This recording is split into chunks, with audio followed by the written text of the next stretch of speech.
Hello दोस्तों, नमस्कार। आप सभी को Zoom study centre by Mukesh Saga coaching में आप सभी का स्वागत है। आज मैं आप सभी के सम्मुख इतिहास की एक ऐसी घटनाओं के ऊपर मैं डिस्कस करने वाला हूं जो कि हमारा कंपैरेटिव लेवल का एग्जाम के नज़र से देखा जाए तो अत्यधिक इम्पोर्टेंट है। यानी उस घटनाओं से संबंधित आपका आए दिन कॉम्पिटिटिव लेवल का एग्जाम में प्रश्न पूछ जाते हैं, चाहे वो रेलवे हो, एसएससी हो, एनटीपीसी हो, कमांड हाई सेकेंडरी लेवल का एग्जाम हो या कमांड ग्रेजुएट लेवल का एग्जाम हो। तो समय ना गंवाते हुए हम टॉपिक्स की ओर बढ़ना चाहूंगा। इससे पहले आप सभी से आग्रह है, यदि आप नए हैं तो मेरे चैनल को सब्सक्राइब कर दीजिए और इस वीडियो में अंत तक बना रहिएगा, वीडियो स्किप करके मत देखिएगा। देखिए, आज का मेरा टॉपिक है हल्दी घाटी का युद्ध। हल्दी घाटी का युद्ध इतिहास में यह युद्ध हमारे लिए इम्पोर्टेंट इसलिए बन जाता है क्योंकि कलिंग युद्ध के पश्चात यदि कोई काफी मात्रा में नरसंहार हुआ था तो वो था आपका हल्दी घाटी का युद्ध। और हल्दी घाटी का युद्ध देखिए, दो महानायकों के बीच में हुआ था। दो महानायकों को हम नायक ना कहकर उनका व्यक्तित्व कह सकते हैं। यानी पल भर के लिए आप दो महानायक जो थे, जो कि एक का नाम था गियासुद्दीन मोहम्मद अकबर और दूसरा जो महानायक थे उनका नाम था कुमार राणा प्रताप, जो कि अपने व्यक्तित्व के कारण महाराणा प्रताप के नाम से इतिहास में प्रसिद्ध हुए। दो महानायक जो थे, दो महानायकों का अपना अपना व्यक्तित्व था। अकबर का व्यक्तित्व यह था कि वह अत्यधिक महत्वाकांक्षी था और पूरे भारत का सम्राट बनना चाहता था। उसके लिए वह वो सारा चीज करने के लिए तैयार था जो कि उसे सम्राट के सिंहासन तक लेके जाती थी। और वहीं महाराणा प्रताप एक ऐसे शख्स का, एक ऐसे सम्राट का नाम था जो कि अपने आन बान शान के लिए अपना सब कुछ न्यौछावर कर देते हैं, परंतु मुगल सल्तनत के झंडे के नीचे रहकर कार्य करना पसंद नहीं करते। कई बार महाराणा प्रताप को अकबर के द्वारा लोभ दिखाया गया कि आप मेरे सभा में आ जाइए, मेरे दरबार में आ जाइए, मैं आपको उच्च आसन दूंगा। लेकिन महाराणा प्रताप अपनी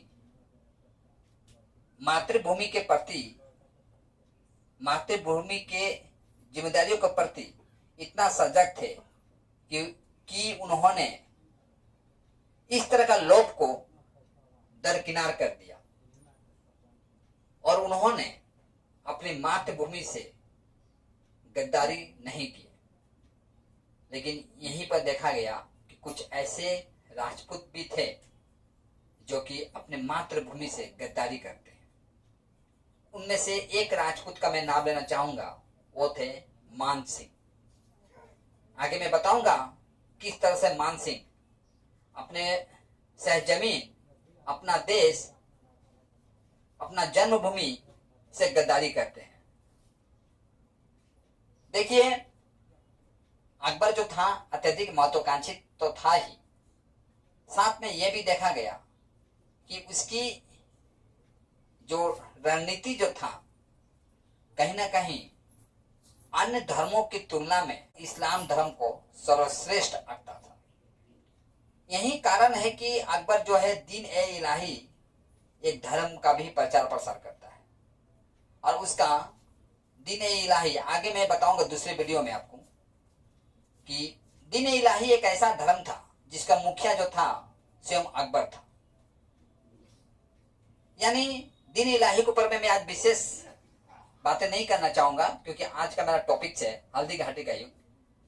इसके लिए मैं अलग से एक वीडियो लेकर आऊंगा जिसमें बड़ी विस्तार से मैं दीन ए इलाही जो कि अकबर द्वारा बनाया गया धर्म था, इस धर्म से संबंधित उन सारे तत्वों को मैं आपके सम्मुख रखूंगा जो कि आपकी जिज्ञासा में वृद्धि करेगी। तो देखते हैं हम लोग हल्दी घाटी का युद्ध। देखिए, हल्दी घाटी का मैं युद्ध में आपको बताया कि यह युद्ध हमारा और आपके लिए इसलिए इम्पोर्टेंट बन जाता है क्योंकि हल्दी घाटी के युद्ध से हम कुछ सीखते हैं। हल्दी घाटी के युद्ध से हम ये सीखते हैं कि अपने मातृभूमि की रक्षा के लिए अपना सब कुछ न्यौछावर कर देना चाहिए। इस लाइन को महाराणा प्रताप भली भांति समझते थे। यही कारण है कि अकबर द्वारा बार बार महाराणा प्रताप को लोभ दिखाया गया, लोभ दिया गया, परंतु उसे कतई स्वीकार नहीं किया महाराणा प्रताप। हालांकि उन्हें अनेक तकलीफों का सामना करना पड़ा। अपने तकलीफों से वह डटकर मुकाबला किए, परंतु मुगल सम्राट अकबर के सल्तनत में रहकर कार्य करना पसंद नहीं किए। ठीक है, कहीं ना कहीं महाराणा प्रताप जो है एक व्यक्ति का नाम ना कहकर हम इन्हें व्यक्तित्व कहें तो अत्यधिक सही होगा, क्योंकि महाराणा प्रताप एक व्यक्तित्व में इसलिए मैं कहना चाहूंगा इन्हें क्योंकि उन्हें यह चीज पता था कि देशभक्ति क्या चीज होती है और अपने आत्म सम्मान के लिए जितना वो स्वयं सोचेंगे उतना कोई और नहीं सोचेगा।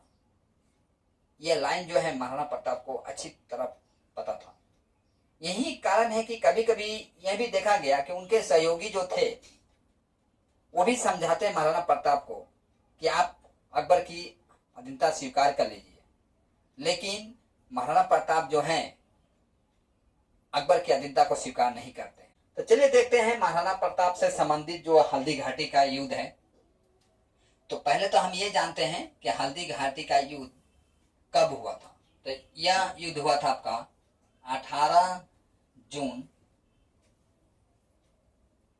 1576 ईस्वी में।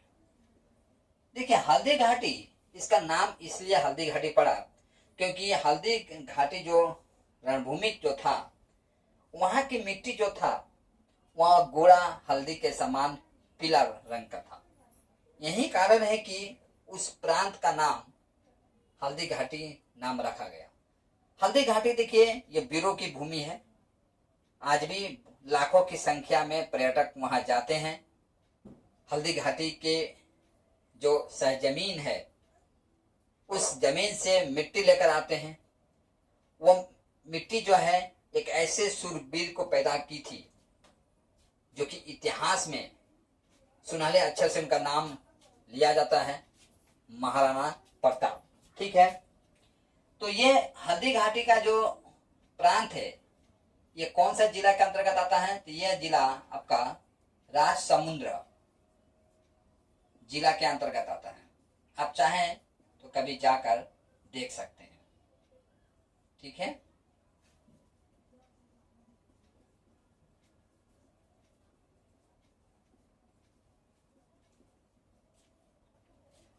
अच्छा, ये हल्दी घाटी का जो युद्ध है इस युद्ध को लेकर इतिहासों का अपना अपना विचार है। अब्दुल फजल जो है, अब्दुल फजल, इनका मानना था कि यह हल्दी घाटी का जो युद्ध है यहाँ मेवाड़ की थर्मोपिली है। सॉरी, मेवाड़ की थर्मोपिली नहीं होगा,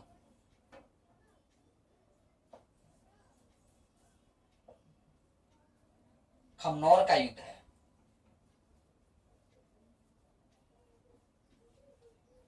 खमनौर का युद्ध कहा है। किसने? अब्दुल फजल ने। वहीं आपका कर्नल जेम्स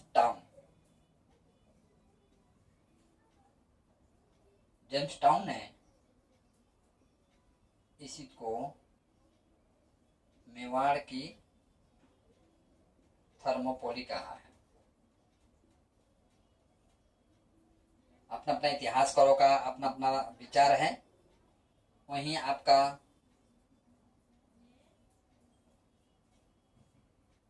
आदर्शी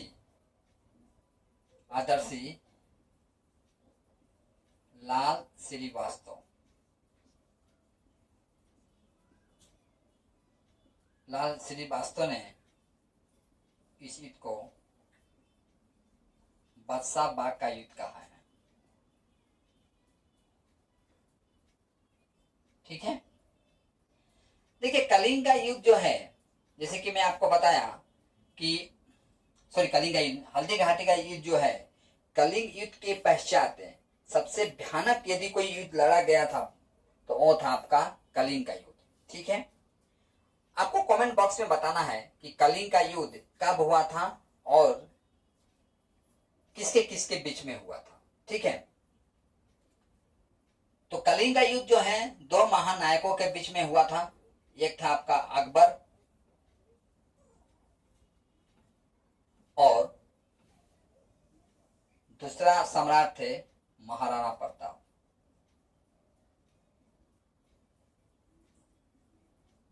ठीक है, महाराणा प्रताप राज सिंहासन पर आसीन होते हैं 1572 ईस्वी में। ठीक है,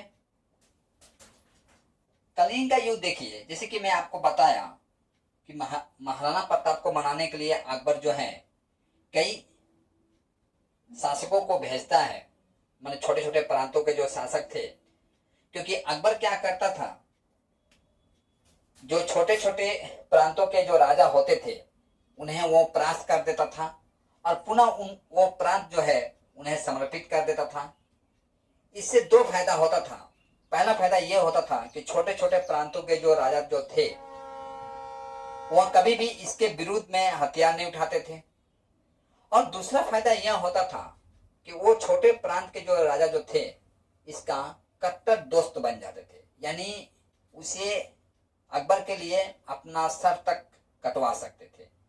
तो इस तरह से अकबर जो है अपनी मुगल साम्राज्य का धीरे धीरे विस्तार करता है, परंतु विस्तार करने के दौरान उसे एक प्रांत जो है वह उसके साम्राज्य के अंतर्गत नहीं आता था, यानी उसके शासक जो है अकबर की अधीनता को स्वीकार नहीं करते हैं, वो और कोई नहीं बल्कि वीर महाराणा प्रताप थे। ठीक है, तो महाराणा प्रताप देखिए, देखा गया कि महाराणा प्रताप और अकबर के बीच में जो यहाँ युद्ध हुआ था इसमें काफी डिफरेंस देखने को मिलेगा आपको, क्योंकि अकबर के तरफ से यह देखा गया कि कुल सेना जो था आपका अकबर के तरफ से 85,000 था। ठीक है, जबकि महाराणा प्रताप की तरफ से देखा गया तो 20,000 था।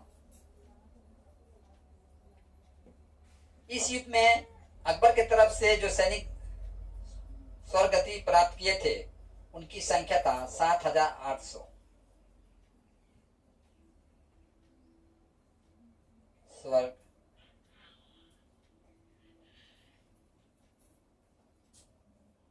शहीद हुए थे।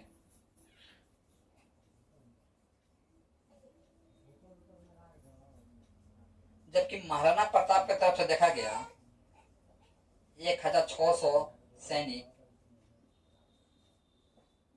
शहीद हुए थे।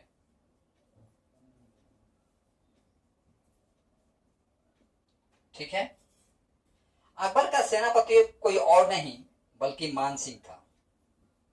मान सिंह जो कि एक राजपूत था,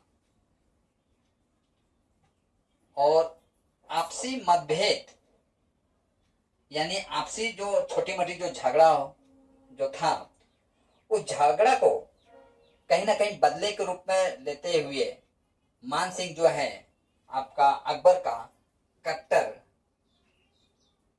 दोस्त बन जाता है। ठीक है, क्योंकि ये अपनी बुआ का विवाह जो है किससे कर देता है, अकबर से। मान सिंह याद रखिएगा, यह भी एक राजपूत था लेकिन अपनी बुआ का विवाह जो है अकबर से करवा देता है। यही कारण है कि हम देखते हैं कि अकबर जो है साम्राज्य तो था लेकिन कुछ राजपूत ऐसे भी थे जो कि अकबर के विरोध में थे, और कुछ राजपूत ऐसे थे जो कि अकबर का साथी हुआ करते थे। उसमें से एक मान सिंह भी था, क्योंकि इसकी साथी अकबर होने का कारण यह था कि इसका दोस्ती जो है हिस्सेदारी में बदल गया था। ठीक है, जो कि महाराणा प्रताप को यह पसंद नहीं था। वो नहीं चाहते थे कि कोई भी राजपूत जो है अपनी बेटी को या अपनी बहन का विवाह जो है मुगल सम्राट अकबर से कराए या किसी भी मुस्लिम शासक के साथ अपनी बेटी या बहन का शादी रचाए, जिसमें से मान सिंह किया हुआ था। यही कारण था कि महाराणा प्रताप मान सिंह को पसंद नहीं करते थे। ठीक है, मान सिंह राजपूत तो था ही, साथ साथ में युद्ध नीति में भी कौशल था। इसका एक हाथी था, जिस हाथी का नाम था आपका मर्दाना,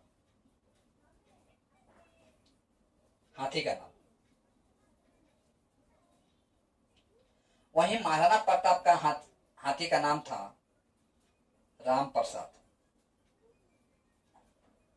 और इनका एक घोड़ा भी था, जिस घोड़ा का नाम था चेतक। देखिए, जब जब आप किसी सभा में एक वफादार पशु का उदाहरण दें और वहां चेतक का उदाहरण नहीं देंगे तो संभवतः आपका डिस्कशन जो है वो अधूरा है, यानी आपका एग्जाम्पल सटीक नहीं भी कहा जा सकता है। चेतक एक ऐसा वफादार पशु था महाराणा प्रताप के लिए, सवारी था, जो कि घायल अवस्था में भी हल्दी घाटी के युद्ध में रणभूमि के बीचों बीच से महाराणा प्रताप को लेकर निकलता है, और रास्ते में उसे एक 26 फुट का गड्ढा मिलता है, जिस गड्ढा को पार करने के दौरान वह गिर जाता है और चेतक जो है वहीं पर अपना अंतिम सांस लेता है। ऐसा माना गया है इतिहासकारों के द्वारा कि चेतक के देहांत पर महाराणा प्रताप रोए भी थे, और चेतक जहां गिरा था उसका समाधि भी बनाया गया है, तो वह स्थान था आपका बलीचा।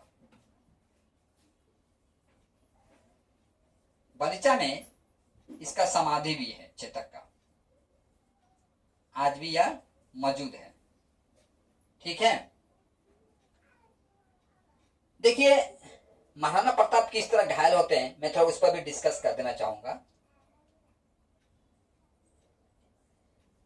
हल्दी घाटी का युद्ध आरंभ हो चुका था और महाराणा प्रताप जो है रणभूमि में मान सिंह को ढूंढ रहे थे। तभी इनकी नजर जो है मान सिंह पर पड़ती है। मान सिंह जो कि मर्दाना हाथी पर सवार था, और जो मर्दाना जो हाथी जो था जो कि मान सिंह का था, उसके 2 दांतों पर धारित 2 तलवार बंधे हुए था, 2 तलवार बंधा हुआ था, धारित था जो भी। और महाराणा प्रताप का जो सवारी यानी जो चेतक जो था, उसके माथे पर हाथी के सूंड की भांति बनाया हुआ कुछ चीजें था, यानी सूड़ी बनाया हुआ था, जो कि चेतक के माथे पर लगाया गया था। यह एक युद्ध नीति था हाथी को चकमा देने के लिए। और ऐसा हुआ कि महाराणा प्रताप जब अपने चेतक को लेकर मान सिंह के हाथी के सम्मुख जाते हैं, तो चेतक जो है अपने 2 पावों को आपका मर्दाना हाथी के दांतों पर रखता है, और महाराणा प्रताप अपने भाला से मान सिंह के ऊपर प्रहार करते हैं, लेकिन मान सिंह झुक जाता है, जो कि महाराणा प्रताप के भाला से वो घायल नहीं होता है, लेकिन उसकी महावत मारा जाता है। ठीक है, चेतक का पांव कट गया। महाराणा प्रताप वहां से जाना नहीं चाहते थे, लेकिन महाराणा प्रताप की सेना में भीलों की काफी मात्रा हुआ करती थी। भील यानी एक ऐसा आदिवासी जो कि मेवाड़ में रहते हैं, उनका सामान्य जीवन होता है।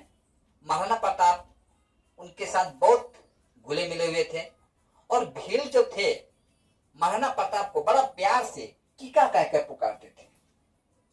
और कीका यानी कीका शब्द का अर्थ होता है भील भाषा में बेटा। इससे हम समझ सकते हैं कि महाराणा प्रताप को कितना स्नेह मिलता था।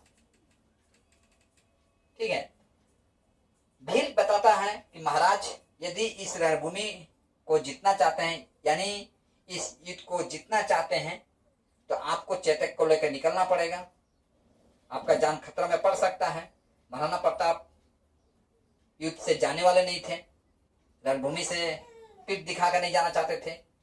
वो भील समझाता है इस समय चेतक का इलाज की आवश्यकता है, यदि आप नहीं जाएंगे तो चेतक को नुकसान हो सकता है।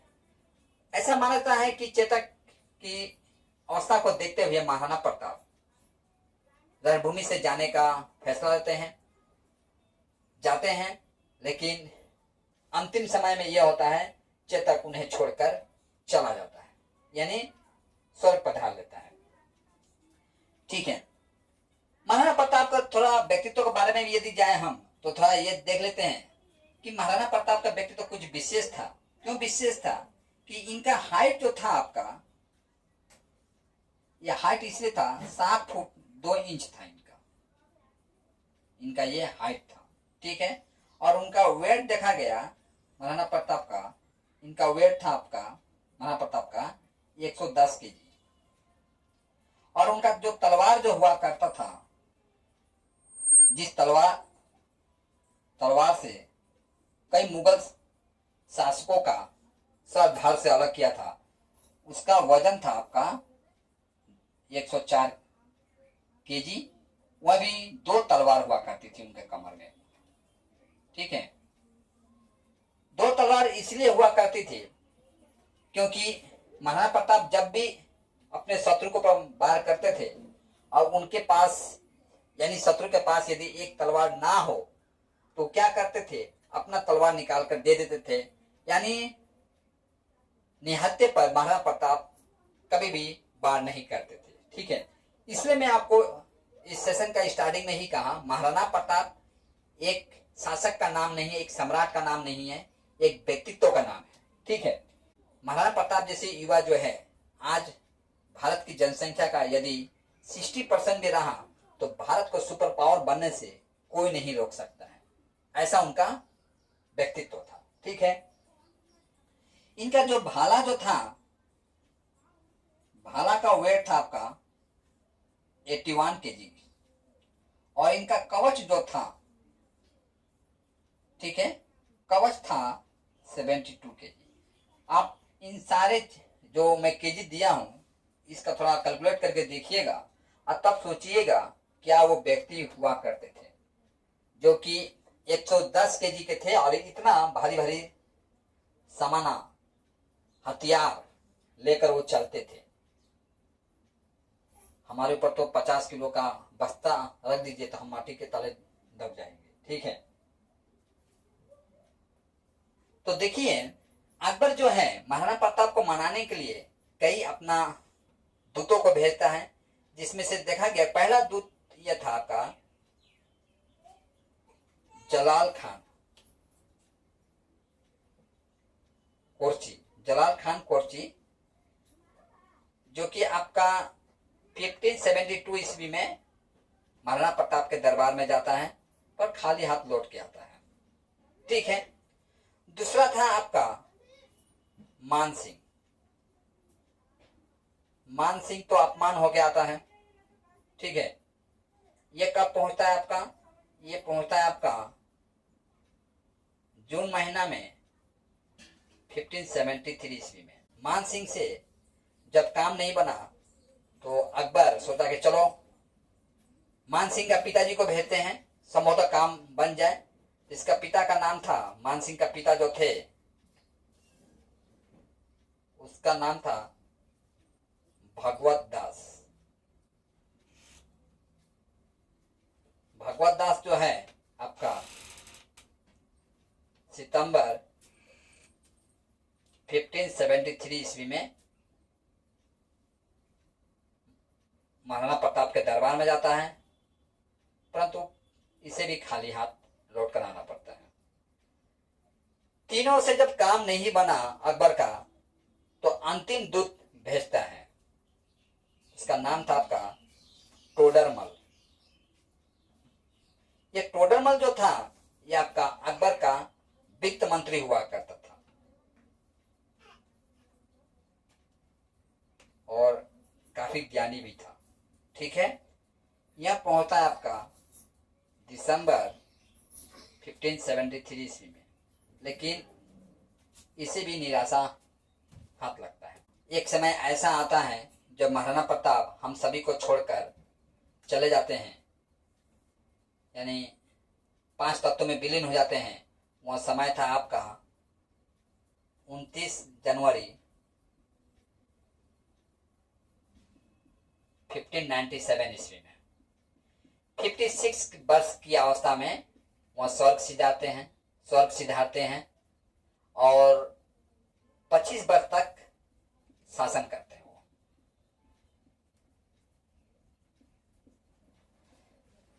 ठीक है, चित्तौड़ जो था अकबर जिस पर अपना अधिकार जमा चुका था, चित्तौड़, उसे मृत्यु से पहले महाराणा प्रताप अकबर से छीन लेते हैं। ऐसा माना जाता है कि हल्दी घाटी के युद्ध के पश्चात जो है महाराणा प्रताप जो है छिप जाते हैं, यानी कहीं और चले जाते हैं, जो कि उनके विशेष लोग को भी पता नहीं था। और गुप्त तरीके से वो एक सेना का निर्माण करते हैं, जिस सेना जो थी वह जो गुप्त सेना महाराणा प्रताप जो तैयार करते हैं उसमें भीलों की संख्या काफी ज्यादा था। और वो सैनिक जो था पूर्ण रूप से ट्रेंड था, यानी एक सैनिक कम से कम 18 सैनिकों का कार्य कर सकता था। यानी एक सैनिक घोड़सवार भी अच्छी तरह से जानता था, तीरंदाजी भी जानता था और तैराकी भी जानता था। यानी एक सैनिक के अंदर में जो मल्टीटास्क होते हैं वो सारे मल्टीटास्क करने में एक सैनिक जो था पूर्ण रूप से सक्षम था। महाराणा प्रताप देखिए हमारे लिए एक और विशेष पात्र इसलिए बन जाते हैं क्योंकि अकबर महाराणा प्रताप को डराने के लिए अपने ओर से हर संभव प्रयास भी करता है। एक योद्धा को भी भेजता है अकबर, जिसका नाम था बहलोल लोधी। यह योद्धा जो था 7 फुट का जवान था, काफी शक्ति था। मानो ऐसा प्रतीत होता था कि एक पंच में एक सैनिक को गिराने की क्षमता इसके अंदर में था और काफी क्रूर था। ऐसा माना गया कि युद्ध करने के दौरान कि यह 6 महीने के बच्चों को भी नहीं छोड़ता था, इतना क्रूर था। जब इसका सामना महाराणा प्रताप के साथ जब होता है बहलोल लोधी का, महाराणा प्रताप एक तलवार से इसे पूर्ण रूप से चीरते हुए घोड़े को भी काट देते हैं। यानी जिस तरह से आप देखते हैं ये व्यक्ति यदि है तो इसके पूरा बीचों बीच तलवार से इसे काट देते हैं। यह था महाराणा प्रताप का वार, जिससे देखकर शत्रु के अंदर में भय जागृत हो जाता है। यानी महाराणा प्रताप रणभूमि में साक्षात यमराज का प्रतिरूप दिखाई देते थे। इस तरह से मैंने हल्दी घाटी का युद्ध से संबंधित उन सारे तत्वों को मैं आपके सम्मुख रखने का प्रयास किया हूं, जो कि आपका कॉम्पिटिटिव लेवल का एग्जाम के लिए जैसे देखा जाए तो इम्पोर्टेंट था। तो आज की क्लास जो है मुझे यहीं समाप्त करने का अनुमति दीजिए। जय हिंद।